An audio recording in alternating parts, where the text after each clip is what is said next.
Bé, som al barri de l'Eixample amb en Ricard Vinyes, catedràtic d'Història Contemporània, una referència entre els historiadors catalans i ara comissionat de memòria a l'Ajuntament de Barcelona. De memòria o de memòria històrica? No, exactament de programes de memòria. De programes de memòria. Perquè memòria històrica s'ha anat confegint com una expressió col·loquial que significa dues coses. D'una banda, ben bé és una metàfora que explicita un neguit i unes ànsies de conèixer, esplèndides, de conèixer el passat. I de l'altra banda, temàticament, memòria històrica col·loquialment s'ha coincidit en què vol dir tota referència al passat immediat de república, de guerra i de dictadura. I clar, programes de memòria és més que això. El programa de memòria es refereix a tot allò que han sigut els processos socials en els quals els ciutadans han anat construint les seves imatges del passat. És una cosa. Precisament, Ricard, ara amb la irrupció en molts ajuntaments de forces polítiques de canvi, s'ha produït un nou debat sobre el tema de la memòria. El tema de la memòria té molta presència, fins i tot a Madrid ara s'està discutint sobre la necessitat de treure els noms de carrers amb noms franquistes. Nosaltres, quan vam arribar a l'Ajuntament, vam col·locar sobre la taula, una de les primeres coses que vam fer és el paper de la sobrerepresentació de la simbologia borbònica, per exemple, al Saló de Plens i el conjunt de la ciutat, en realitat.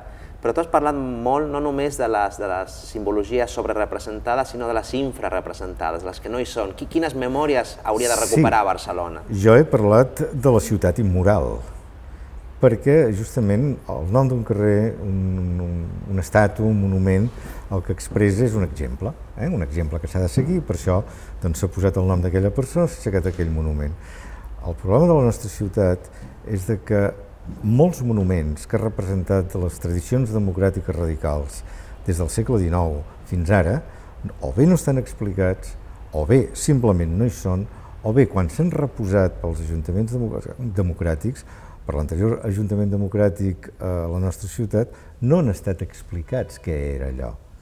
I acabaven sent elements ornamentals. El cas més emblemàtic és el de l'escultura de la República a la plaça Llucmajor, que es va posar però no es va dir què era. I els veïns van viure la ignorància. Per tant, la infrarrepresentació és relativa justament a aquests moviments democràtics radicals que han fet la nostra ciutat una ciutat més igualitària des del segle XIX fins ara. A la Generalitat vas fer una tasca molt important en matèries de polítiques memorials, tot el teu treball tan premiat també sobre les presons franquistes i sobre l'impacte que això va deixar. Avui a Barcelona, quin sentit té fer una política memorial? Quins són com els grans reptes d'una política memorial a la ciutat? És el mateix repte que hi havia en aquells moments a la Generalitat o en altres països en els que no hi ha aquesta política que hi he participat. Per exemple, al País Basc, vaig participar a la creació de l'Institut de la Memòria, que tenia aquesta intenció en el seu complicat, difícil procés de pau. La memòria no és altra cosa que la imatge del passat en la qual hi participen determinades persones. Normalment els que tenen l'hegemonia política i sobretot els que tenen l'hegemonia cultural.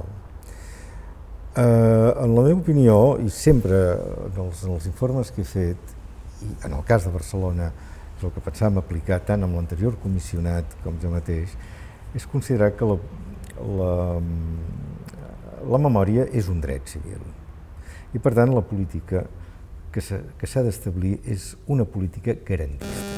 Això significa que el que cal és donar garanties a que tots aquells ciutadans que vulguin participar en la construcció d'aquesta imatge del passat i, per tant, entrar en els conflictes seriosos moltes vegades, que vol dir generar aquest passat, generar la seva representació, doncs garantir que ells poden participar en aquesta discussió, que es fa a través dels debats sobre simbologies, a través dels debats sobre com s'ha de participar en els llibres de text, a través dels debats sobre com ha de ser l'expansió cultural en termes expositius, d'exposicions d'altres elements, en l'estatuari, en tot això. I també, però, desenvolupant una línia de recerca que és la base de tot.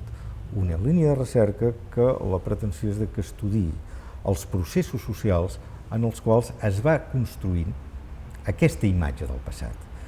Però no només en els termes estrets, necessaris però estrets, del que he dit abans, que es coneixia com a memòria històrica, de república, dictadura, guerra, que és importantíssim, però no només amb això, sinó el que va dels romans fins a l'actualitat. O sigui, com s'ha construït la imatge, per exemple, del 4F? La imatge d'aquell passat, d'aquella memòria. Hi ha moltes memòries d'un 4F. Com s'ha construït la memòria dels combats a l'entorn del Born, per exemple? Bueno, ara has tret fa poc, no?, aquest debat sobre el Born, sobre el Born com un lloc com un símbol de la destrucció política, antidemocràtica, però també de les resistències a aquesta destrucció política antidemocràtica, no?, i la necessitat d'ampliar aquesta visió. Efectivament, tenim la sort de disposar d'un espai d'una gran densitat memorial. El Born és memòria. I precisament perquè el Born és memòria, el que cal és no circumscriure-la al segle XVIII. El segle XVIII és el gran espai de memòria del Born, sense cap mena de dubte. S'ha de prosseguir investigant com s'està fent.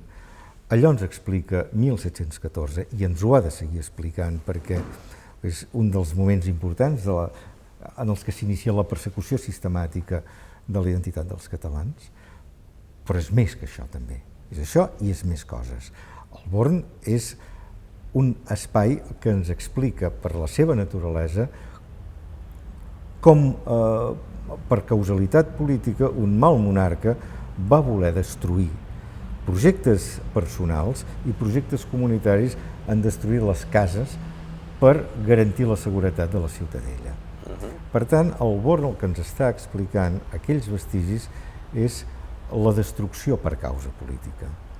La meva intenció, jo crec que estaria molt bé aprofitar això per crear programes quadriennals en el Born, i que el primer programa quadriennal del Born, tant en les seves exposicions com a la seva recerca, etc., sigui memòries de la destrucció.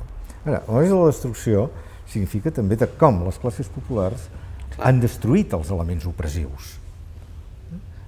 Estem aquí, en aquest espai magnífic de l'Eixample, el qual ha protagonitzat grans mobilitzacions per defensar espais, per defensar edificis, per defensar males polítiques. Ha estat una idea teva que vinguéssim aquí a la Casa Golferics. Per què som aquí a Golferics? Què significa aquestes tradicions de resistències populars i de com la memòria també es construeix gràcies a les lluites populars, veïnals, el que deies abans, a la resistència, aquesta intensa destrucció antidemocràtica que moltes vegades fan des del poder? Perquè els ciutadans, els barcelonins, estimen la seva ciutat. I no és una frase només, és que ho han demostrat.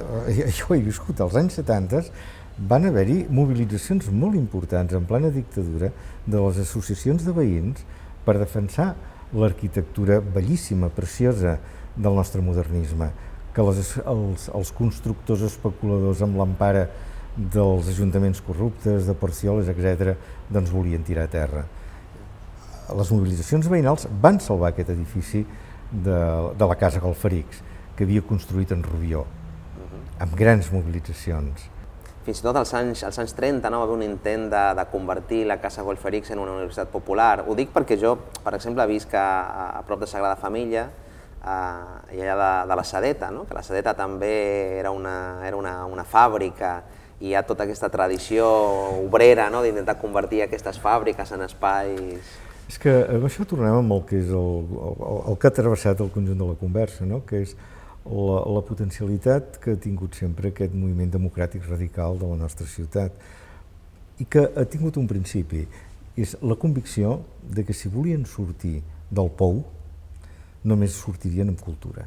La cultura era el seu gran esforç, que volia dir des de l'alfabetització i, per tant, anar en aquells ateneus obrers a aprendre a llegir i escriure quan tenien 9, 10, 11 i 12 anys i sortien de la fàbrica, especialment les noies, fins a dir que les grans peticions utòpiques, que avui comprovem feliçment que no eren utòpiques, que era aquell discurs de demanar que les fàbriques, és a dir, el lloc on se sentien embrutits, que les fàbriques es transformessin en escoles, que les fàbriques es transformessin en centres d'ensenyament, en espais lliures, en espais de lleure.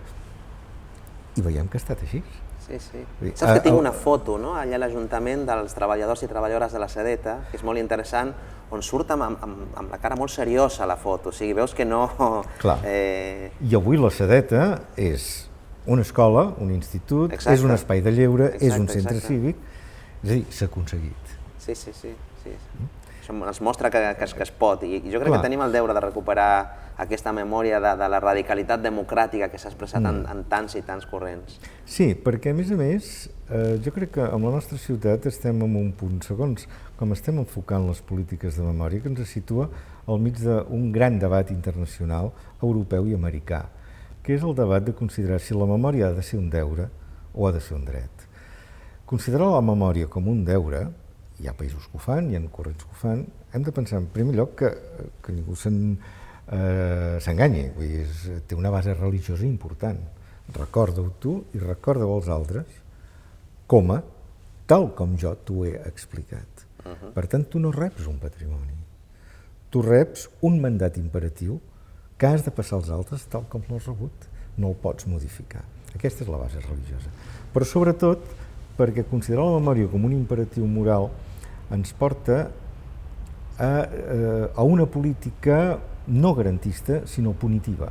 El millor cas és el cas francès o fins i tot el cas argentí. El cas francès ha anat generant unes lleis que no han servit per res, més que per incomodar els mateixos ciutadans o molts dels ciutadans. Per exemple, les lleis punitives en contra del negacionisme, tant si és de l'Holocaust com si és el negacionisme del genocidi armeni.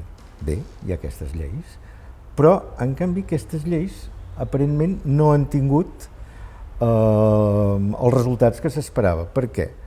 El revisionisme segueix amb el mateix estat de salut que sempre. Al negacionisme li passa el mateix. Aleshores, clar, el problema no és aquest, el problema no és en imposar aquestes lleis, el problema és en generar uns espais que serveixin d'àgora en els quals l'administració garanteixi que s'està discutint sobre el passat, sobre la història, però no només sobre la història, sinó sobre els records transmesos i generar la possibilitat de crear aquesta memòria, que és aquesta imatge del passat, que és el resultat de totes les contradiccions que hi ha en la societat, que són moltes. Bé, doncs tenim molta feina per davant, però en tot cas serà un plaer recórrer junts aquest camí per construir el que dèiem, una memòria garantista que sigui un autèntic dret civil. Jo estic molt content d'estar en aquest procés i tirar-lo endavant amb vosaltres. Molt bé, moltes gràcies, Ricard.